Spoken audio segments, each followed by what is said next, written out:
Now for the 90s. Now for the 90s. In the year 1990, the U.S. Capitol was moved from New York to Philadelphia.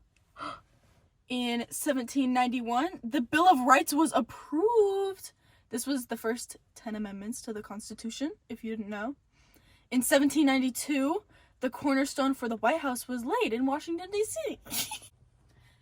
1993, the U.S. refused to take sides in the war with Britain and France. Also 1993, Eli Whitney invented the cotton gin. Also 1793, Eli Whitney invented the cotton gin. 1793 again, Fugitive Slave Act was passed, which had an impact on lives of enslaved people and heightened tensions between the North and South.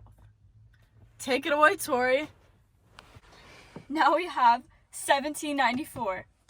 In this year, the Whiskey Rebellion took place, which was a violent attack against the government over the opposition of taxes. And then we had the Jay Treaty. That was signed in 1795, and it averted war with Britain. We didn't want a war with Britain. And then, in 1797, the XYZ affair happened, which roused public sentiments against France. And in 1798, the Alien and Sedition Acts were passed, which restricted immigration and limited freedom of speech. We had 2 presidents in this decade.